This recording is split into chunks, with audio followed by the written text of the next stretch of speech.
a natural high. And the pleasure you'll experience will blow your mind. Freestyle singing in the house tonight. Move your body from left to right. To all you freaks, don't stop the rock. That's freestyle singing and you know what hot.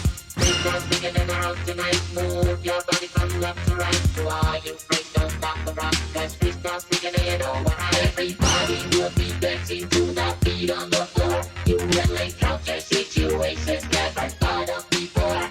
Satisfaction's guaranteed if you know what I mean. And when you walk into that door, it's such a freaky scene. Freestyle singing in the house tonight. Move your body from left to right. To all you freaks, don't stop the rock. That's freestyle singing and you know what hot.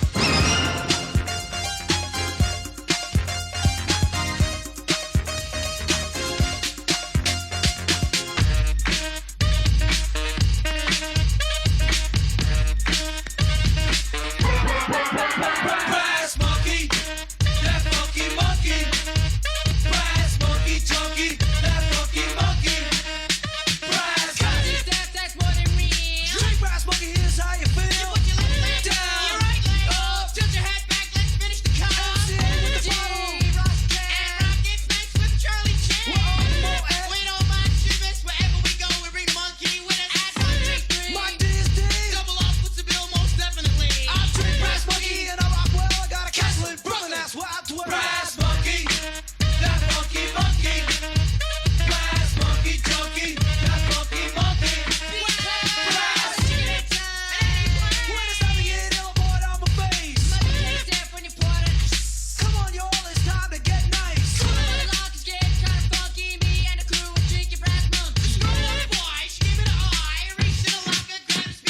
I put it in a monkey, mixed it in a cup, went over to the girl. Sit. Lip. Brass monkey.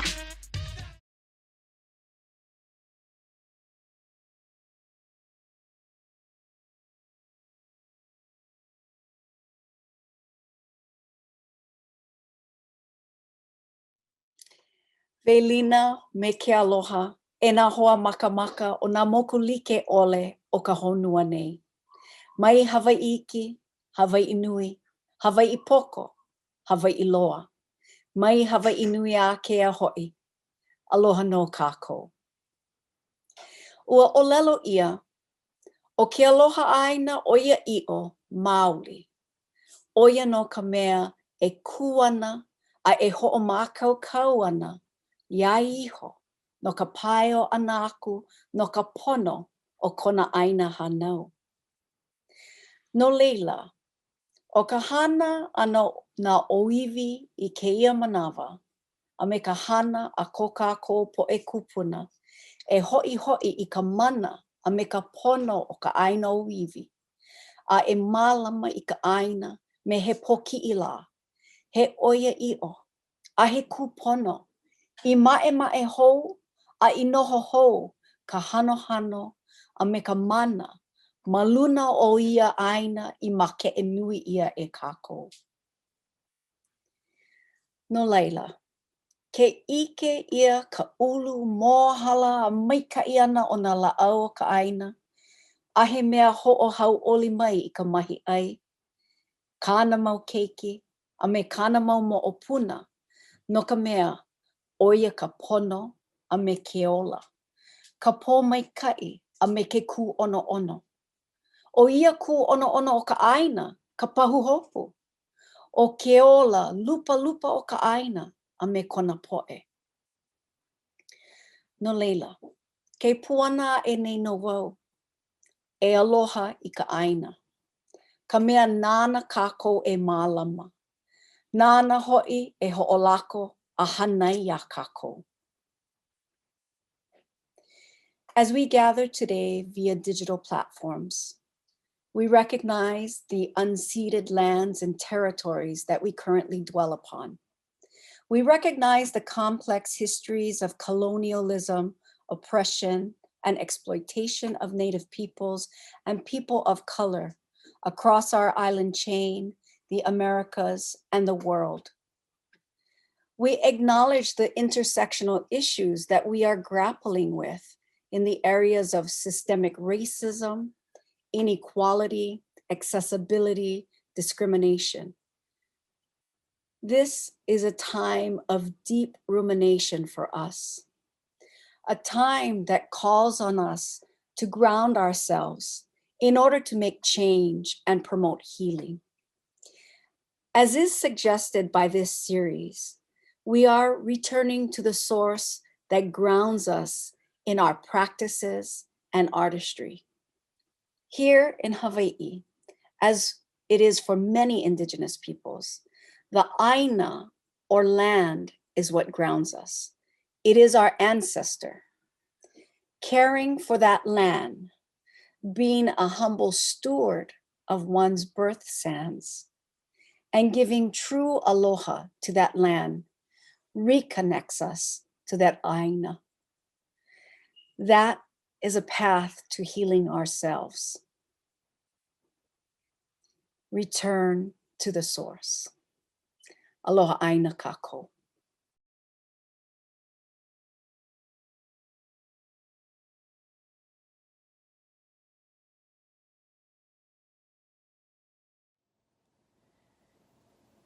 Thank you so much, Hailey, for that wonderful introduction. Welcome, everybody. My name is Joan Osato, and I'm producing director at an organization in San Francisco called You Speaks. I'm also a proud board member of CAATA, who is bringing you this program tonight. Return to Our Stories features the artists who are coming to Confest in May of 2022.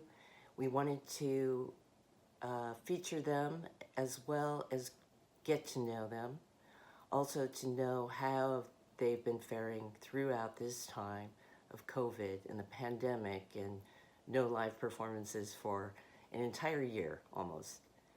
On that note, I want to introduce you to a good friend of mine, a great colleague and a theater maker of renown. It's my esteemed privilege to introduce you to Sean San Jose, renowned and famous and infamous theater maker here in the Bay Area. Sean is a playwright, he's a producer, and he's the founder of Campo Santo, which has been doing new works for almost 25 years now.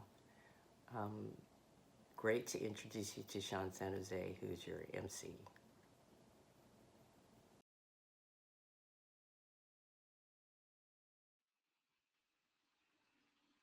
Great. Thank you so much. Thank you, Joni, my dear friend, my esteemed colleague. And mahalo, salamat. Thank you, Hailey, for the beautiful introduction and land acknowledgement.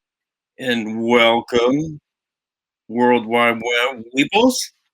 Thank you for joining us to CAATA, the Consortium of Asian American Theaters and Artists, to their fabulous Confest, Return to the Source. We're going to be presenting to you three wonderful artists today, Jason Bayani, Susan Liu, and Pratik Motwani. And though it is Return to the Source, and we are sadly unable to be together in that source, we will try and make best do at getting you close to these artists inside their heads and their hearts, and definitely their art. We wanted to share both their artistry and conversation with you, and also to get an insight into how they are living day to day, art wise, and in the grander scale, life wise. So, one of the things we wanted to start you with was this prompt from Joan Osato to the artist, was to describe in a short video form how you've been surviving, sustaining the shelter in place, the madness of the pandemic, everything, the insanity that's been revealed of this white supremacist country and beyond, and how you living, how you breathing, how you holding up. And we have these three artists, and we're doing it all around the world today. So it's going to be pretty fabulous. So it's either good afternoon, or good evening, whatever it is. Get yourself a drink and enjoy your time with us. My name again is Sean San Jose. I'm reporting live from San Francisco, or San Pancho, aquí no más. We are on the land of the beautiful Ohlone, Miwok, and Pomo people out here.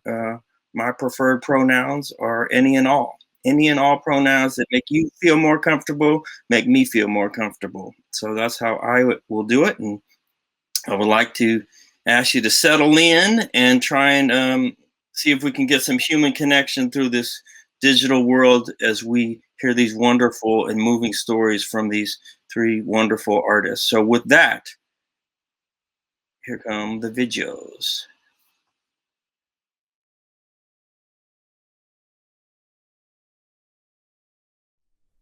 This is Lincoln Park. This is where my husband and I go when we want to feel free and get a change of scenery from just being at home all day. Lincoln Park is where the Vashon Ferry comes in and folks stand up paddleboard and sail, and it's where we can see the mountains. For me, the pandemic really came into clear view on March 29th at 8 p.m. I'm 41 weeks pregnant. My husband and I are on the highway. We're driving to the hospital to get induced. And I ask him, do you want the kid to call you Ba in Vietnamese, father, or Appa, Korean, father? And he says Appa. He asks me, and I start to speak, but nothing's coming out of my mouth. And these tears just start coming down like so fast down my face. And I reach over for all the fast food napkins in our glove box, and it's not coming out. And the reason why it's not coming out is because I hadn't said the word ma, which means mother in Vietnamese, for 24 years since my mom died. And so during the pandemic, we've been trying to figure out, how do we have family when no family is around? How do I mother when my mom isn't around? How can I be really conscious when I'm triggered by my intergenerational trauma? How do we take care of ourselves with one of the biggest changes in our lives? And so self-care has been huge in terms of physical therapy, emotional therapy, couples therapy, and just trying to figure out how to be an artist during the pandemic.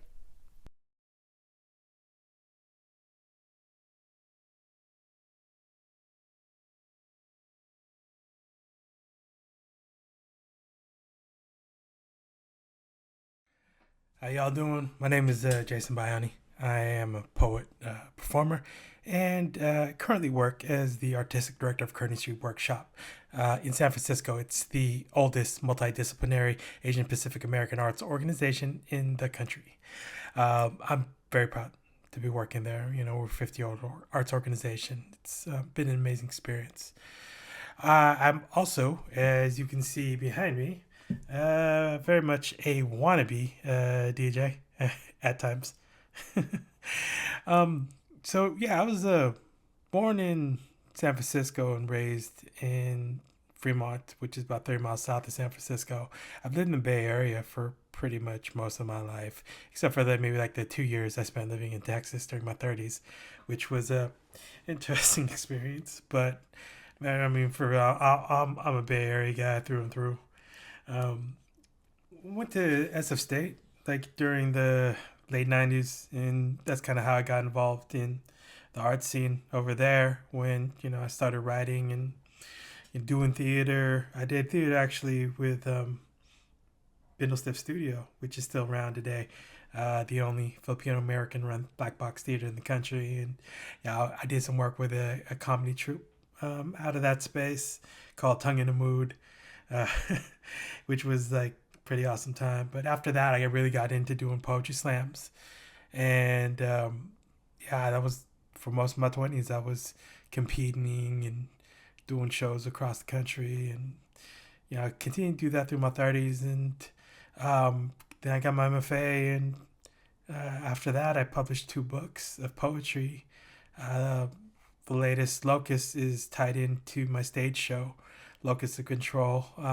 It's a simultaneous project I put together. The poems that exist in Locust also exist in the stage show, and they kind of work together, but they're not the same thing. But they kind of are. It's, you have to see it for yourself. For the past year, I haven't really been doing much. I haven't been doing much writing or creating or anything like that. I think I'm still trying to figure out what the hell just happened or what the hell is continuing to happen.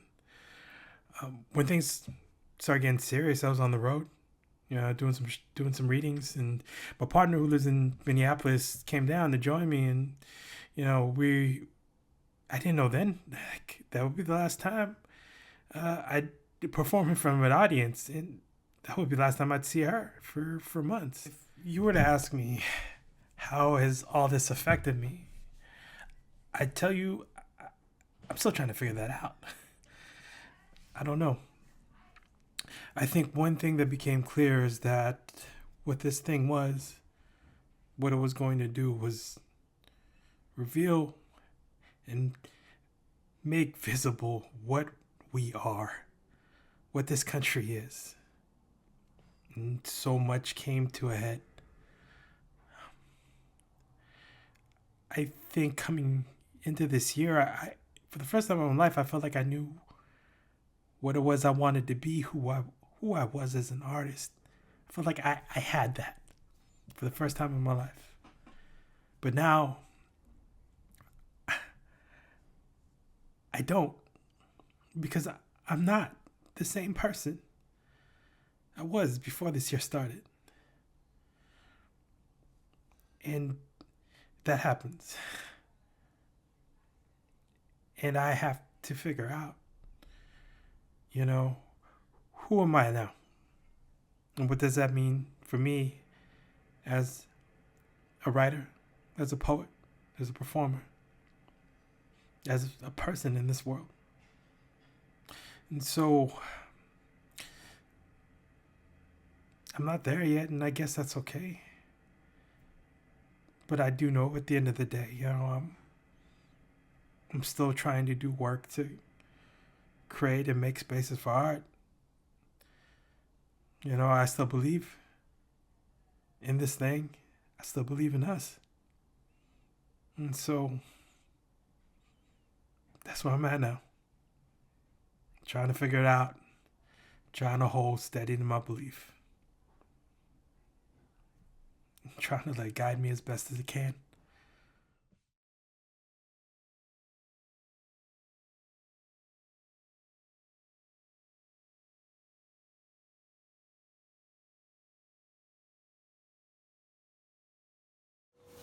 Hello everybody, my name is Pratik Motwani and I'm an actor, theatre maker and theatre educator that is primarily based in Northern California in a place called Blue Lake, which is the land of the Wiyot people, about 5 hours north of San Francisco.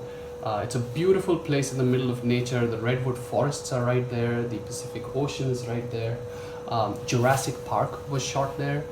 So it's a beautiful place and I love being there. But that's not where I am today. Today, I find myself returned back to my source, which is Mumbai, India. I'm in my childhood house, the house that I grew up in, the house that my parents live in, and this is the kitchen. This is the world's best kitchen because my mom cooks here. And this is literally the place where my mom has cooked all the delicious meals that have literally nourished me. This is the place where I learned how to cook. So what I'm making right now is some chai because it's early in the morning here and the sun is risen outside the window. You probably might be able to see it in the reflection of my glasses here. But chai is something that I really, really miss when I am in the United States because it's just not the same taste in the US. They make it with tea bags instead of tea leaves. And the milk is different. So you don't get the same taste. And also white people like to call it chai tea, which means tea because chai means tea. So it's like saying, calling coffee, or a burger. Anyways, the real way to make chai is to have tea leaves, water, and milk brewing all together, and then you put a little bit of cardamom, a little bit of pepper if you like the spice, and some ground ginger for that extra zing. And then instead of sugar, you put jaggery, which is a sugar substitute, which is really, really good for your hemoglobin and gives it a nice rounded flavor. Um,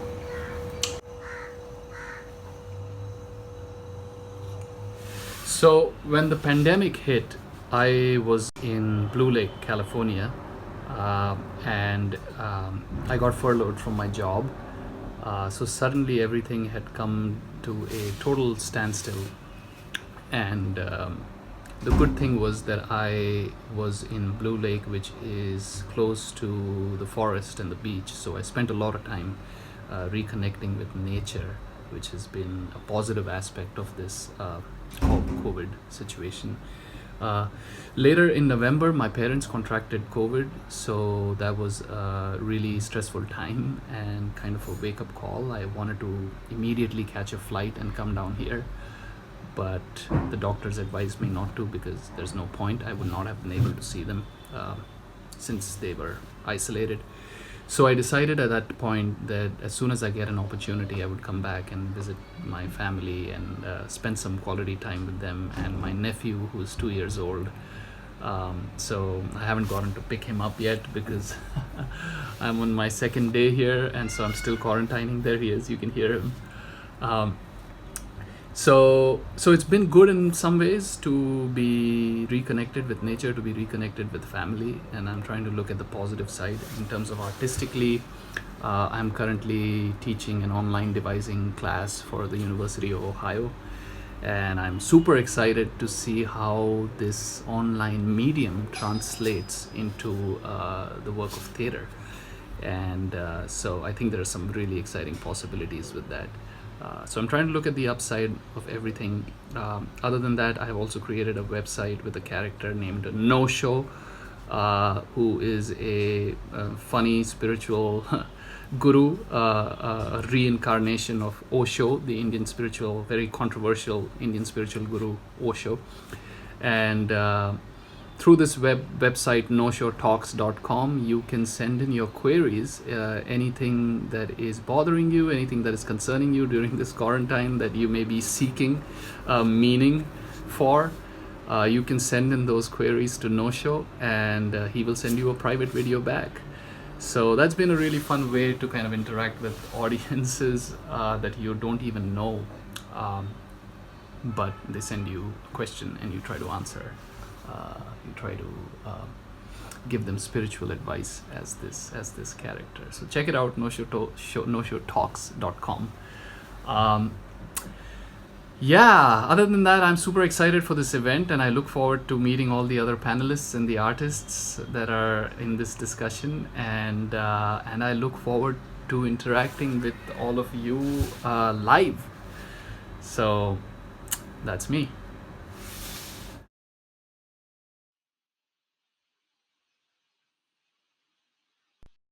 Oof! Thank you for that. That was beautiful. I don't care if it's the internet or we're all looking into our laptop. Somehow the humanity cracks through those three stories. Thank you so much for that, and beautifully compiled by Joan Osato. Thank you all again for joining CAATA, Consortium of Asian American Theater Artists, and HowlRound. All of you out there in the interweb world, joining us for Return to the Source, Confest of CAATA. And I want to introduce those beautiful human beings who you just saw there, Jason Bayani, Susan Liu, and Pratik Motwani. Hello, people. Greetings. We don't know where to look, computer people out there, because as you know, on these fake live meetings, we're seeing like 8 versions of ourselves, and we're hearing like 3 versions in 2 different ears of ourselves either. So stick with us. We are going to get a real conversation out. But I did want to say welcome to you 3. I really wish we could be in the same room vibing together. You all just brought such beautiful work to it, but just beautiful heart to it. I thank you for for sharing that. That's, for me, that's really what I need the most, is some way to connect back to humanity and community. And you all did that beautifully in these short pieces. And we wanted to give you all out there in the world a sense of these people as people before we got into their work. And I just wanted to ask you three if you could share with us, just first of all, if you could all just introduce yourselves. We'll go alphabetically. Start with you, Jay. Yeah. Hello, my name. Oh, yeah, my name is Jason Bayani. Is there anything else I should say for the intro? No, man, you do what you need to do. Okay, This cool. is not a test. Okay, It's not a quiz. You passed okay. with flying colors. I didn't know if we had like a check-in question or something. I'm used to check-in questions. Jason hosts too many events. Wonderful. Me and Jason are in the same area out here, but we never get to see each other live. So good to see you, even in the computer world. And lovely. Thank you again, Susan, for your beautiful piece and sharing your family like that. And please introduce yourself. Thank you. My name's Susan Liu. I'm a Vietnamese American playwright, producer, and performer. And you had a glimpse of my 10-year-old son named Art. Not short for anything, just the concept. I am based out of Seattle, Washington. Wonderful, wonderful. That was beautiful. And all on the other side of the world in Mumbai, Pratik, with the very enticing chai demonstration there. My friend, would you introduce yourself?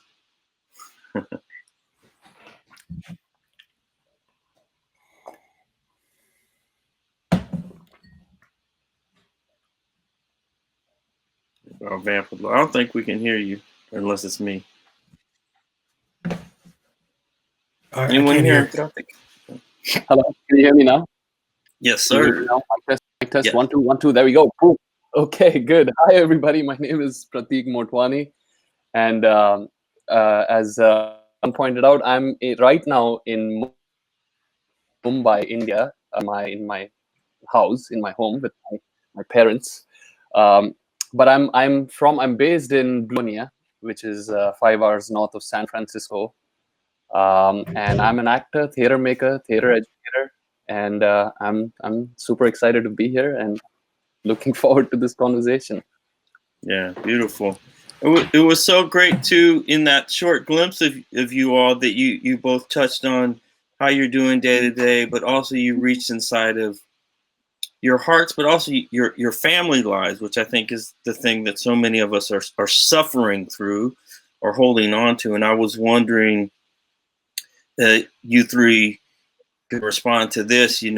Has there been any familial or cultural touchstones, if you will, that you've clung tight to or remembered during this time to survive or to sustain yourself during this tumultuous time? And if so, having that in place, has it helped you hold on to a vision of what you want to do with your storytelling? So what forms do you see your storytelling taking on once we get through this dark period? And anyone jump in, let's just have a conversation here.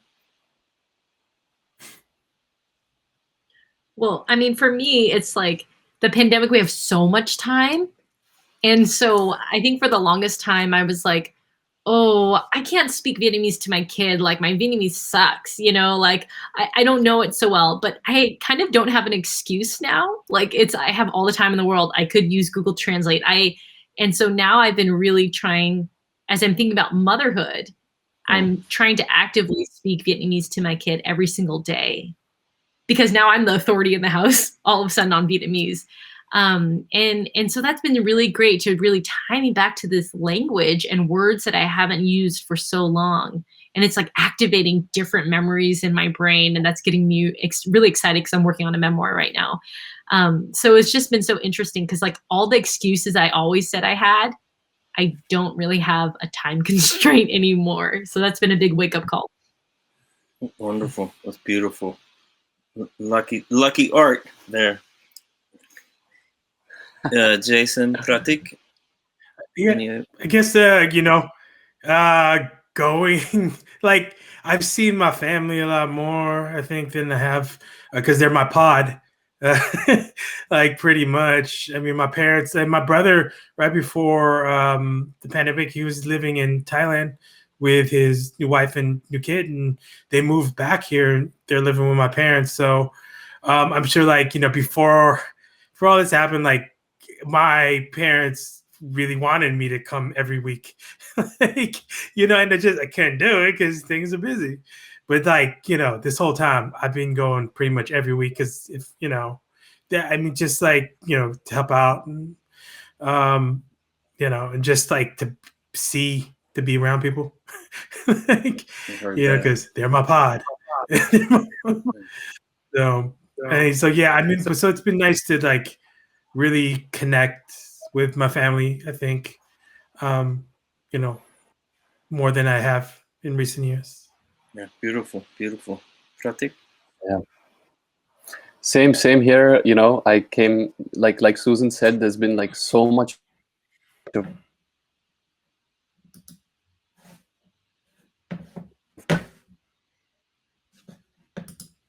A little slowed up time, connection. kind of connecting with nature.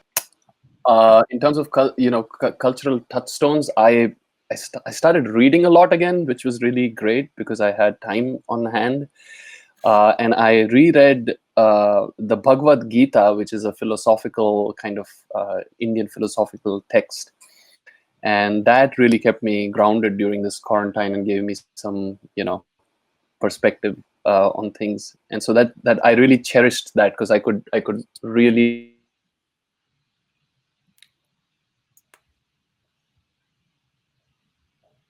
Is he frozen? Oh man, we're missing the good stuff. Yeah. No. And the treasure is inside the. It's a multiple choice here. Yeah. This is Zoom life for you. Yeah. But I think, there you are.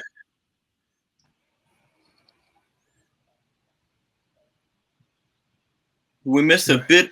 You sprinkled us with some wisdom, but I think we missed it right after you brought up. Oh, I'm sorry. My network connection is probably a little bit funky here. Where did we stop? Where did I? Well, you were just about to tell us what you had learned in returning back to the your text there. Right. Yeah. So I was just saying that I really I cherished the time that I had because I could really reread the Bhagavad Gita, which is a philosophical text, and it's about life. It's about purpose, and so that really kept me grounded during this time and gave me some sort of spiritual perspective on things that were happening around me in the isolation. So. Yeah, beautiful. Return to the source. Indeed, this is really great.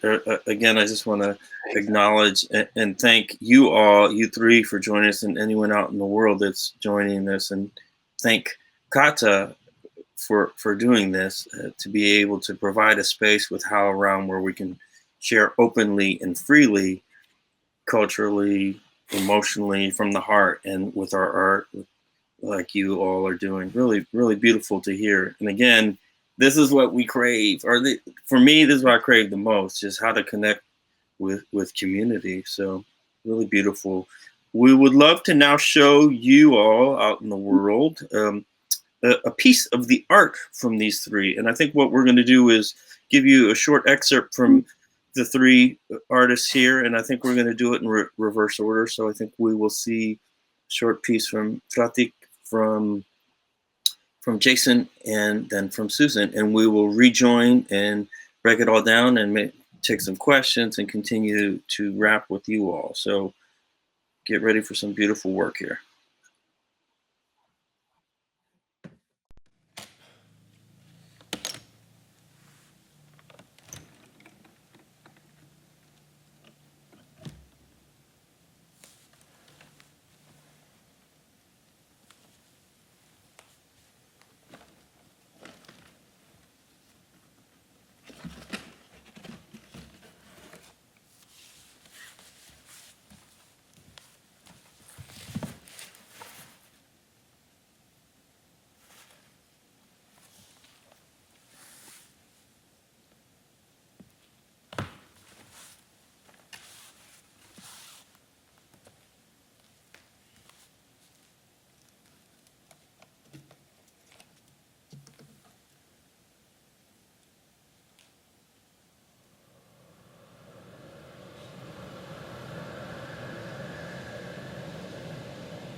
of my trunk.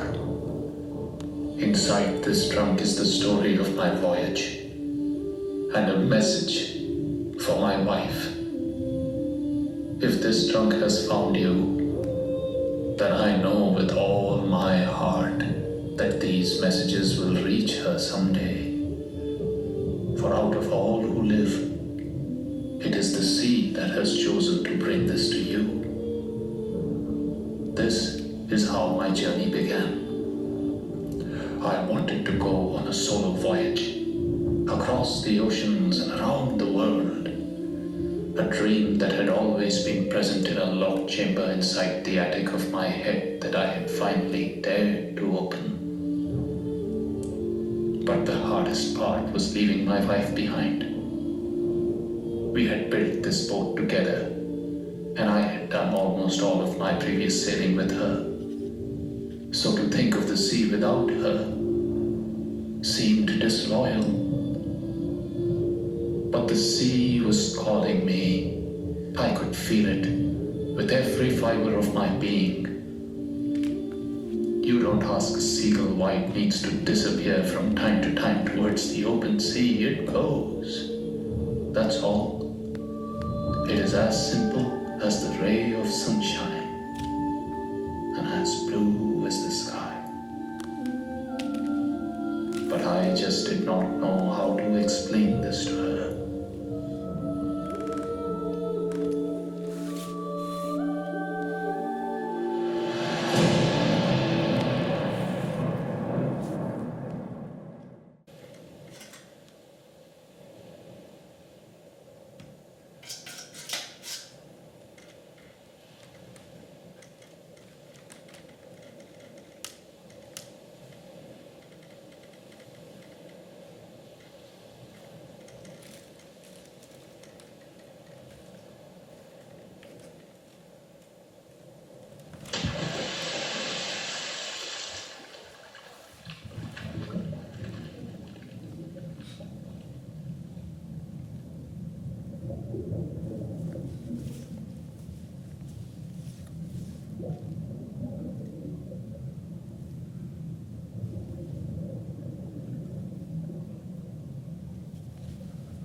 McKinley said he never wanted the Philippines, but they came to us as a gift from the gods. A lot of people struggle to understand a God and can't handle being unsure of what that means. They can't live with doubt. They need to see their God as an extension of their values and affirmation of their beliefs. And what eliminates that doubt better than to believe in one who speaks as you do? In the Philippines, McKinley saw an uncivilized nation that was not fit for self-government, a foothold in Asia that would be coveted by every expansionist power. In weighing this, he said he got down on his knees and prayed. But when you pray to the God of your own making, what else would it tell you except there could be no better country, there could be no better conqueror? How many dead bodies can we attribute to the inherent certainty of white men? This belief that they should belong everywhere. Rarely they consider where they should be. Always they consider where someone else shouldn't. When they walk into the room, they become the room.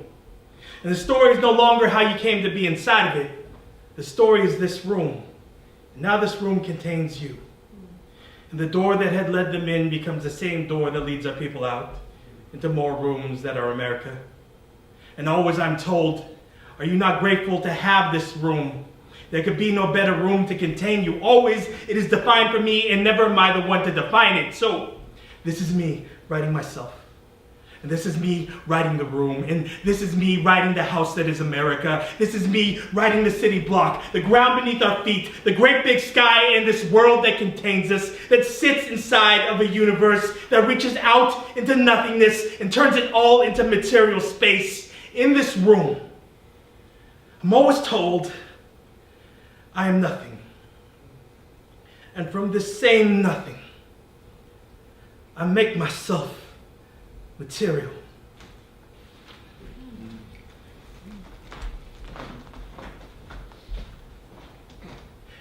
There are a few songs in Tagalog more beloved than Dahil Sa'yo.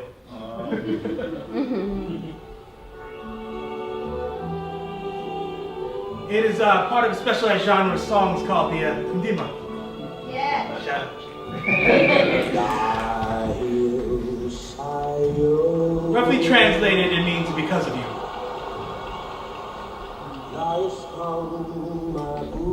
Because of you, I want to live. My parents, they tell me this is their favorite version. It was sung by Nat King Cole when he came to the Philippines in 1961. Who said afterwards, people were calling him the man with the refrigerator in his voice. Because when he sang, it was effortlessly cool. During Spanish colonization, Filipinos were prevented from outward displays of cultural pride. So sometimes they would mask these sentiments, their love of their people and the land, inside of something like a kundiman. They mask it in this song of devotion to romantic love. And in this we know, love is both amorous and revolutionary. How easily Nat King Cole dove into this tune. A man who once vocally rebuked attempts by his community to make him take a political stand. Who came to know what every person of color who makes art in America comes to know. Our bodies are politicized. And so will be everything these bodies make. Even in a love song, there's no escape.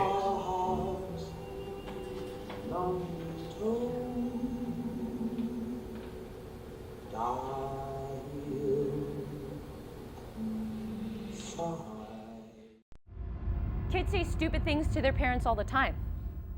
What I didn't realize was that Friday, September 27th, 1996, was the last day I would ever see my mom. That morning, she went in for plastic surgery. A tummy tuck, the narrowing of her nostrils, and a chin implant, and figured she'd be home the next day with her beautiful new body.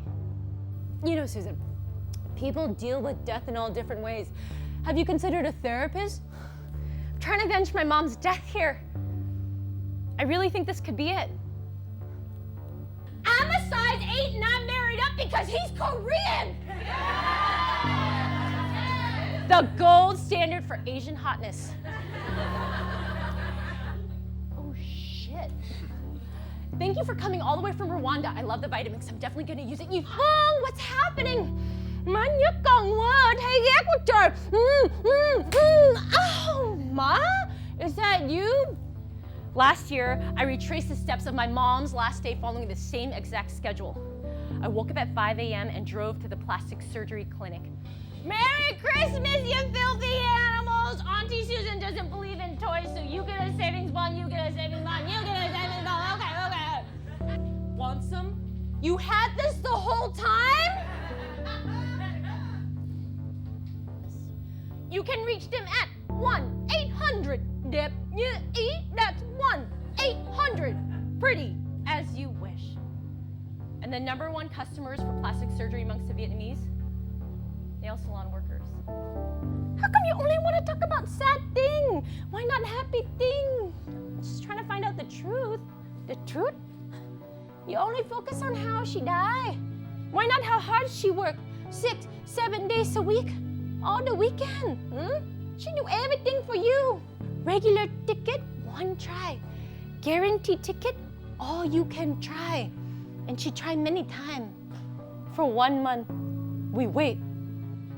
Bà con ơi, vô đi! Bà con ơi, vô đi! Remember how you always used to invite us to go out and play and we always want to stay back and work? Well, come back and we're gonna play one last time. This Christmas, we can go to Reno and play that stupid game you like, Keno. And we can use all your winnings for the all-you-can-eat buffet for the family. Okay, you eat all my food, you make me cry, now you go home. Trời ơi. I grab our 3-foot-long Hello Kitty doll, I throw her on the couch, I beat the shit out of her saying, this is what you do to me when you say I'm too fat. We meet in 73, during the war. The first thing I ever gave your mom was crabs. Excuse me? In Vietnam, when you give woman crab, she won't marry you. And it would be really great if you could make it more obvious when you're around, but don't do anything creepy like write on a steamy mirror or anything. Don't cover up the story. Don't cover up the story. Don't cover up the story. I'll have the chicken feet. No, too fatty. How about the shrimp dumplings steam? Good for you. You die from a tummy tuck and now you're telling me what I can and can't eat? I steal your mom. And I see everything. And I see when you're smoking a pot, you get all the high. Then you eat one bag potato chip, and then you sad you cannot wear bikini. And cut the avenge my mom stuff. Not cute, I don't like. When you're a little girl, what did you want to be when you grew up? What did you love about me? Does it make you feel sad when I hate my body too? When I light incense for you and ask you for help, does it really work? How would I know for sure?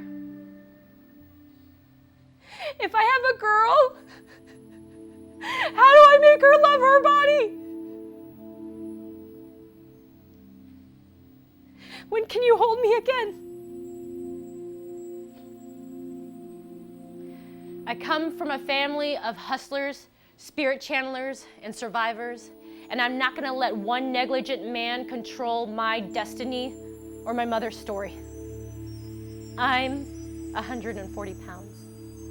She was 140 pounds, and so much more.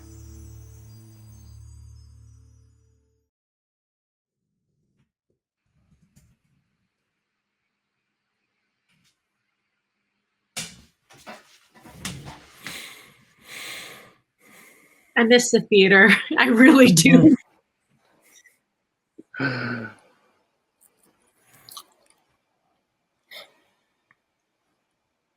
Man, I was giving you so much praise right there, people. My muted praise. So I was just saying that was just so deep. It was too deep. And whoever said theater is dead is tripping, or certainly has the wrong channels on, because it's alive and well right here. Right. HowlRound and CAATA right now. Return to the Source. U3. Wow, beautiful, just beautiful work. And what better representation of returning to the source than what those stories are doing, those journeys that are happening in there. And I guess I just throw out to you first again, praise up to all three of you. Just beautiful work, just honest and artful and so heartfelt, and all of the things we miss. But two, in a situation like this, when you're so clearly following family lineage, cultural ways, and we were sharing a little bit in the chat how we interact with an audience. So much of your work is so clearly culturally driven, obviously community focused. So going forward, now that we're slowly creeping out of this hell that this country inexplicably put us through, how do you envision ways your work, yourselves, your lives, your heart is going to exist in your storytelling going forward? Whether that's what format you're going to use or what kind of stories you're going to use. Any of you have thoughts on that, or can you envision what it could look like in this coming chapter?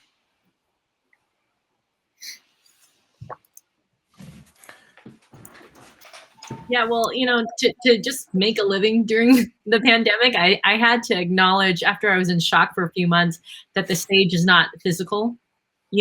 Like, it's not physical. It exists, but no one's in it. So this is now our stage. And so I finally got to a place where it started to feel kind of liberating. Like, okay, it's not just the theater. Okay, I don't need to be in the silo of this is how I do my art.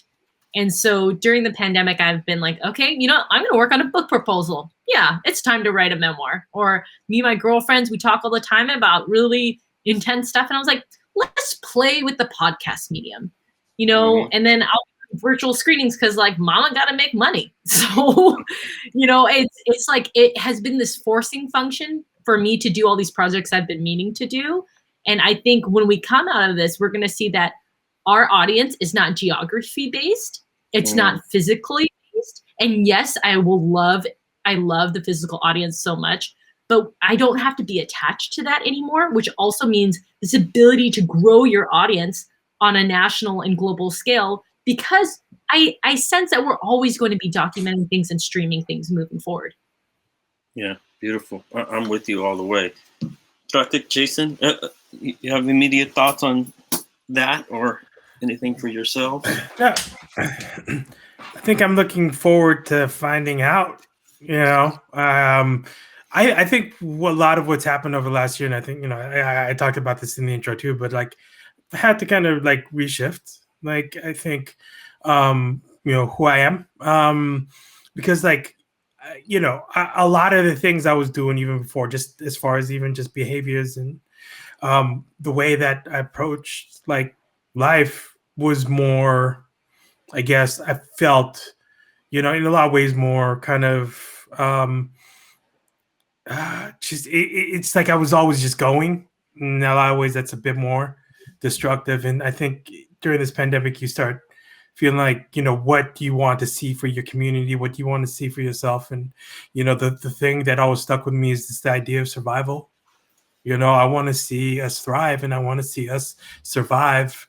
And if that's what I believe I want to see, then that has to start with myself. So, I mean, I don't think I've got to that point to get back to my work because I've been working on being a version of me that is looking at survival and looking at like, a lot of the things I was doing, the behaviors more that were more destructive before, I'm not doing as much anymore and trying to shift my thinking towards that. So what will, I'm excited to see what would my art look like, in that mindset, of one that looks at survival for us, and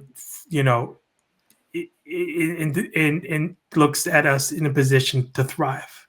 And I love so we'll that. see. Yeah. All power to the people, baby. Yeah, it's interesting with the Zoom thing and with this virtual kind of thing. What has happened is that I've noticed that I've been able to actually be more connected to people now than I was earlier, because you hop on a Zoom call and you see people. So it's been really great in that sense. It's been the barriers of conferences, or who can attend and who can't attend, in some ways has been taken off. You don't have to pay for a flight ticket to go and have a meaningful conversation. You can have it on Zoom in a conference. So I hope that those things stay as we move into, when we move into three-dimensional space. But I yes, through the thing. But in terms of making theater, it's kind of a conundrum, because I primarily work with space as a physical actor, like three-dimensional space, and so how do you create that on this flat screen is a challenge. is really tough. But I also feel like there is something about this format that can connect us in a different way, and have we can have a, I don't even want to call it a theatrical encounter, but a story, a story based encounter, or a story sharing encounter through this format, which people are exploring, and I'm pretty excited about that. I think we are in the infancy stage of that, but there could be something really wonderful that comes out of it, and then both can coexist. That's my hope. That's my dream, but we'll see. Yeah, I love what all three of you are saying, just also in terms of the form. I mean, we're also come from a world of storytellers, rooted in storytelling, basic storytelling. The idea, the premise of theater is so stripped down anyway. I think appropriately so. Return to the source in another way, that way too. I just kind of roll my eyes when I hear all this. I get it in terms of economy and these places that have built up structures that make it. I mean, but they built these structures that make their upkeep more expensive than those of us that are broke and don't have nothing anyway. So maybe they're experiencing the problem, but I think in some ways, the more of the bullshit that we're stripping away, in addition to also being confronted with some challenges, we can seize, eyes on the prize. We can still seize the gold, touch the fire still. And it's so clear when you watch a clip, like the 3 clips that we saw, that the fire is still alive. The fire will be reignited very, very easily. I'm hoping too, something similar that you were saying, Jason, about survival too, and how the 3 of you feel about that. What's great about having this conversation at Confest, and what's inside of those words, Consortium of Asian American Theater and Artists, on how around here, so it's all theater people, but it's very clearly, it's cultural based. So I wonder, how can we coalition build? You know what I mean? How can we parlay collaborations at this point? How can we do something, and I'm using Jason specifically because we're both Bay Heads, but where we are dancing with the civic life and the cultural life together, so that you're doing a reading, but you're doing it alongside, a strike, or something like that. How are you all feeling in terms of the larger vision of community and cultural building, and with affirmation from something like CAATA asking you to be part of Return to the Source? Does that spark inspiration as well as affirmation? Yeah, I think one of the things, as far as like being able to foster community, and it's something that's, been a little tough for, the organization I work for, is that like one of the things that like, you really do miss is like something as simple as the opportunity to eat together. And how like food really does kind of like being able just to, even if it's just snacking around the table, how that builds like, community and stuff. And I think that how do we until it's time, until we're able to do it again, because even if we're able to have live events again, something like food is going to be hard to reintegrate into like that for a while.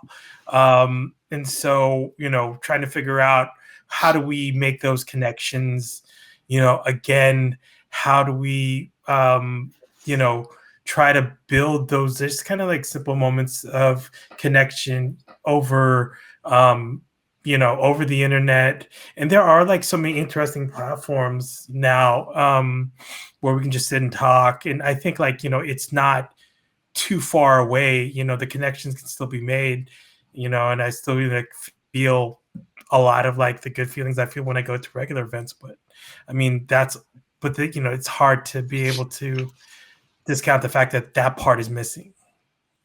Yeah. So I'm not sure. Susan, Pratik, you two have thoughts on that? Yeah, I mean, I think what's been cool about this is the mouthpiece has gotten really a lot bigger. So for me, I've been doing different virtual events, and then I can ask my peeps in LA and Boston and Seattle to do shout outs because it's still relevant to their audience because they can interact with it at any time, right? So it's kind of cool to be like, oh, I don't have to reach out to people just when I'm in their town. I can reach out to them all the time. And if they need me to shout something out, I'm happy to do that too. So I feel like the form of collaboration back and forth is more fluid, and we're more open to supporting each other because it's going to help, rise all tides. It's going to help us all build our audience and find the right people that we need to find. I've been doing different events with, like, say, Oakland Asian Cultural Center, and we'll be getting notes from people around the country saying, like, in my local town where I grew up in Houston or in the Midwest, we just don't have these cultural centers. Thank you so much for putting on this programming. And it's just so great because they don't have to fly there, and they can be fed in the ways that they want to be fed. So I've been really grateful for that. And so it feels like collaboration is just a lot more fluid than before. Yeah. This thing of returning to the source, and what I feel like for what's happened for me personally is the isolation of not being able to be in community, be in a shared space, has made me more awakened to the need of that I have of communal sharing and being in community. And theater kind of does that. It brings you together, and so does food, like you said. So I'm kind of, I've been questioning in these times. I've been questioning the idea of like being driven towards artistic excellence, and I'm kind of moving away from that actually, and moving more towards being in community and sharing stories in community. And so I don't know how that's going to affect my work as I go forward, but I feel like somewhere I lost the source, which is or lost the fundamental reason why we share stories, and a thing like CAATA where we share stories that are specific to our culture and our who we are is so important. Is because in this community I find like I find like there are more, I feel at home in this community, and so I want to build more spaces like that for myself and for others around me through my work. I don't know how that's going to happen quite yet, but that's what I would love to do. That's beautiful. And Pratik, looking from the international scope of it, are you envisioning that coming back to Blue Lake, coming back to the States and doing it like that? Yeah, I at the moment don't know where my home base would be in the United States. So that's a bit of a question, and I'm trying to refigure that out. So it's in transition. It's in the middle right now. Yeah, really great. I think one of the important things for all of us to hold on to too is as impatient, as needy as we are to get back to life, quote unquote, as it was, I mean, whatever that means, and more importantly, get back to family, I think we also want to remember the things that were revealed during this time, and how we are still the outsiders, how we are still the underrepresented, how we are still dying more than anybody else. And so I say that not just to get on my usual soapbox, but also to say, let's not all, rush to the ocean as soon as they sound the gun. You know what I'm saying? Susan, right. Like the default world wasn't the best world. Yeah. Yeah. I have a deep friend, Ellen Sebastian Chang, and she was just reminding me yesterday too. She said, return to what? Because the shit was broken before too. So we're just aware of just how many parts it's broken into at this point, and what's revealed in all those breakages. And I'm not a doomsayer. I feel like I'm a realist, and I think we can use those revelations to move more positively and more lovingly forward, even though I sound like I'm pissed, which I am, because it's a shame to watch people die. And so I say all that to say we have these bigger thoughts about what to do and how to respond, and the unknown of it. Do you three have more specific thoughts going forward? Like, oh, I've been sitting in the cuts, for dang near a year now, and I know exactly the piece that I want to drop, when summer hits or whatever. You had mentioned maybe memoir, podcast, or, I wondered, Susan, you had said that. Any of you have thoughts, like, oh, now's the time when I refine the piece, or looking back at that piece that I just shared, I have a new way of presenting it. Have you gotten more concretized in any kind of thinking about what you want to present once the veil gets ripped away?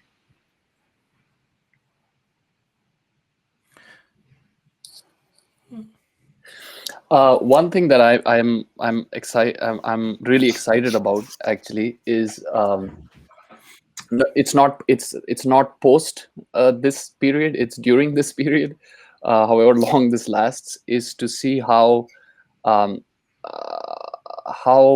of transmedia storytelling exists within this platform, and how we can kind of change the relationship with the audience. And some people are already kind of doing this with the Zoom format, where the audience is an active participant in the show.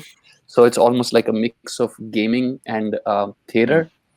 So where you are players in the performance, and that I'm very excited about exploring. So that's where my head is at the moment. That's so cool. I mean, these are these profound leaps that happen too, because everyone that saw Pratik's, he's using shadow, he's using the basic, the oldest old shit that we use, and then on your with your right hand, you're saying, now I'm gonna get into the gaming, the whole coding, all that other shit. I love it, the breadth of us, and that we sometimes also limit ourselves in sort of feeding on the thing that feeds us. I love to hear that scope of vision. Susan or Jay, do you have other thoughts of where you might be doing specifically? Yeah, I think I'm feeling, starting to feel a bit more ready to writing poems again. But I think, like, I do have some cool things coming up through work and through, just, I reading a lot of cool stuff, and being inspired by a lot of great stuff. And one of the project working on at my job actually is we're trying to do this. We're doing a collaboration with Belay Creative around trying to do a virtual storytelling project. So I'm kind of like, it's cool because I get to like interview folks, and we're going to take some stories from these interviews. And there's this there's an artist here I actually grew up with in Fremont, who's like probably, who's like a pretty prominent Filipino artist named Christian Gaboy, who's going to be working on a lot of the virtual reality stuff, and it's pretty exciting where this is going to go, turning these into stories and having it, if you go walk around the city, you can like bring up these like stories and look at them in kind of virtual reality format. That's pretty exciting to me. So that's dope. Again, too, like, as Joan was saying there, go in, poet. Like we get back to our source, like the most basic pen to paper, probably literally for you, Jason, too, to writing poems, but that it has this breadth to it now. I just love the way that, also storytellers, like, we ain't limited by shit. You know what I mean? So like you get challenged by this moment in time, and rather than sort of break down, we not only go back to the source, but we expand the vision. I just love it.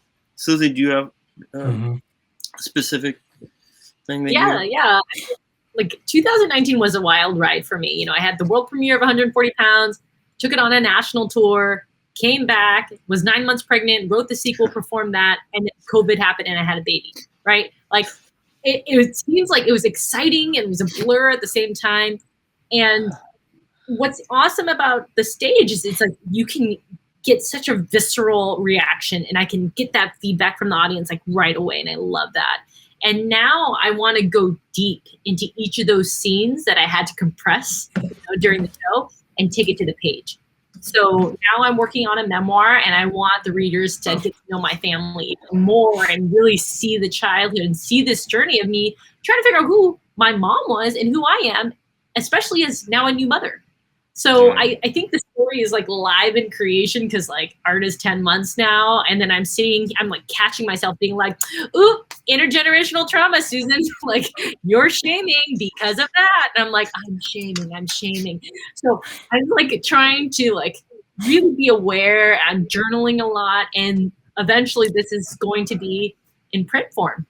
Yes, I love it. Now, the three of you are mentioning stuff coming up and revisiting. Let's go plug central, straight to it. Where can people check out more of your works, and especially in this online lifestyle? Hit all those hashtags and websites, ticket sources. Tell us. Start with you, Susan. I know you got a couple of exciting things coming up. Can you tell folks? Yeah, February is awesome. Next weekend, I have a double header weekend of 140 pounds and over 140 pounds that is pre-recorded. So I'll be doing some virtual, like Ask Me Anythings after the show. And then also late February, I'm doing a really cool workshop with Artist Trust. And it's open to anyone in the world. And it's about community partnerships. And when you look at the themes of your work, who should you be collaborating and playing with, and who can you find the right partners, especially now, like develop those relationships, and let's go through that exercise and do it. So that's free and all available on my website, susanliu.me. Yes, break it down, spell it out for the people. We got some non-VS out there. Okay, it's Susan, Lieu, like in lieu of something. Like, I don't want that, I want this. Yeah. I don't want that, I want Susan. Okay. 140, beautiful. But I think, do you have any work that you can share online with folks, or upcoming joints? Yes, so all my stuff is housed on embeddedtheshow.com. That's EMBEDDED, theshow.com. So that's the web portal on which I keep updating what's going on. So everything that's going on is on there. So you can just check that out. Does that include new stuff and archived works? Yes. So under the artist section, I just put everything on there. Wow. All right. Everyone can check it all out. Embedded. Okay. Excellent. Jason, go in, poet. Let us know what's coming up. Please check out Kearney Street Workshop, kearneystreet.org, see what we got going on over there. And, I don't have a lot like personal stuff coming up, but my book is out there. You check it out right here, Locust. I'm Beautiful. from Omnidon Publishing. I can't. I'm thrown off by like the screen, but yeah, you can buy that anywhere that you buy books. So, and then Oh, that's great. book, and then my first book, Amulet, as well. I have 2 books out that you can purchase. So That's great. And if people do a search, they can find Jason Bayani, and they can find both of your books. Actual books, people. You know, a thing that you can hold in your hand and read it. Put your finger on the paper type thing that Jason has. That's great. Beautiful. Two books, and you know, bless you, Jason, for representing community and your group, Kearney Street Workshop, training out thousands upon thousands of writers every year. So really cool. That's exciting. I love this, and hopefully on the HowlRound that we can see the names of the websites and all that. I don't know. I just tell people, holler at me real quick. I don't know how to find any of this stuff. Are there any last parting shots, thoughts, prayers, anything from you all?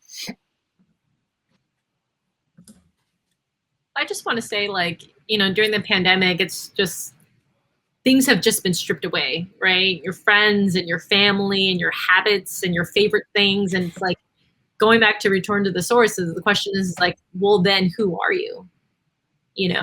And when we go back to the post-COVID world, how are you going to uphold that and honor that? Because I think focus for me personally is so hard. Like I get so distracted and so excited after every shiny thing.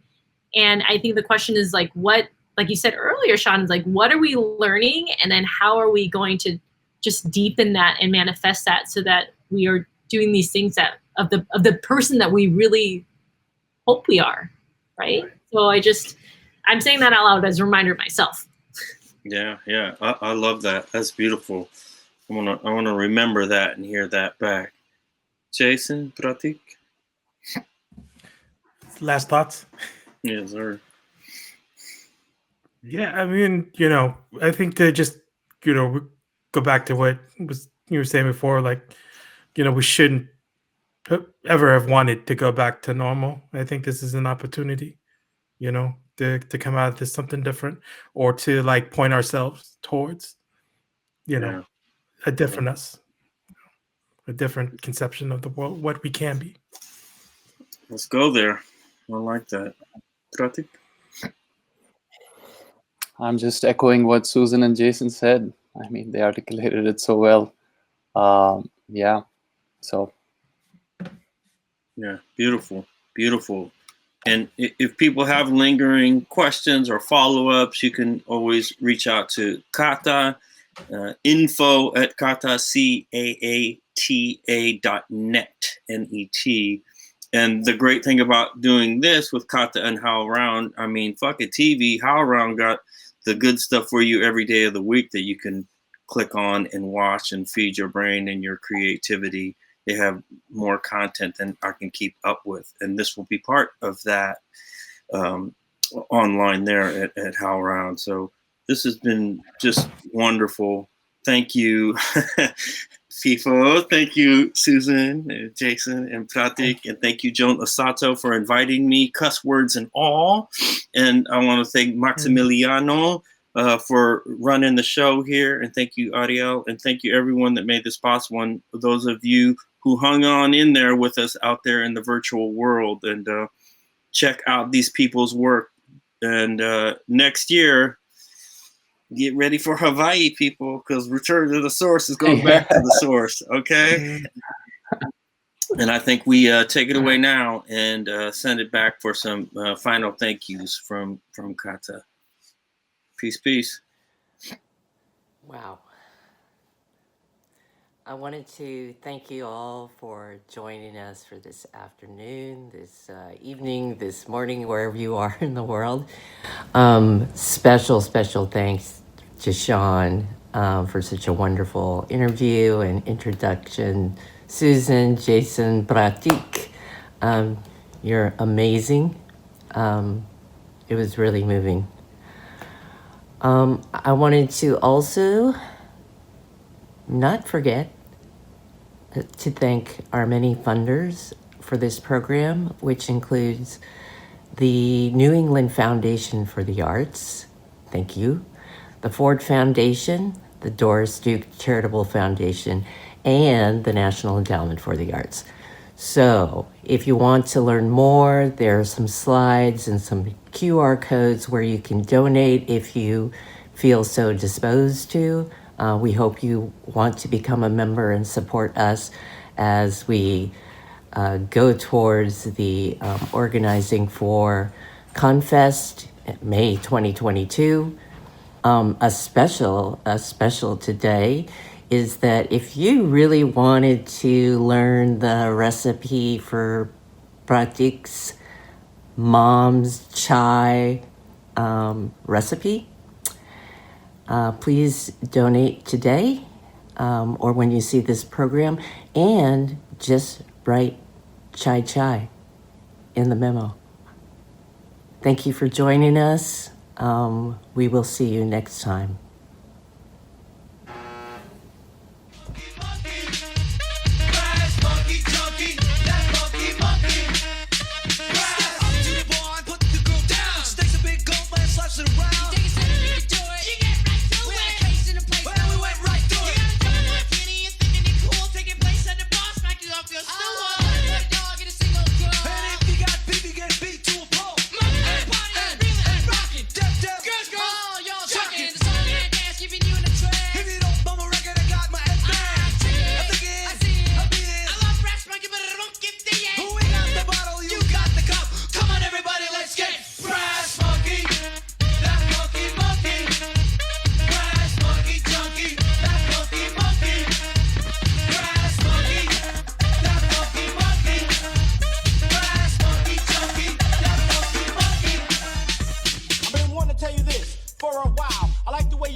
I know that you with it, so don't start fronting. I don't wanna be your man, I wanna move something.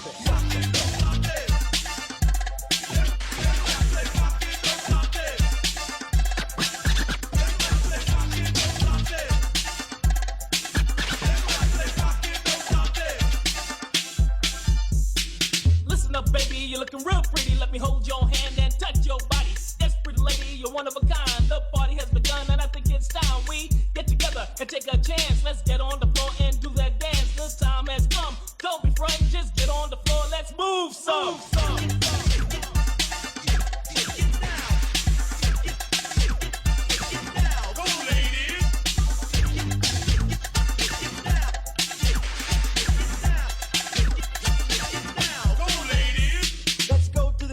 And have some fun. I feel like dancing because the night is young. So put your dance shoes on and step on the floor. Get ready for the good times that are in store. Let's get the party started, let's act the fool. Come on, y'all, we have nothing to lose. It's real simple, it's not really nothing. All you have to do is move something.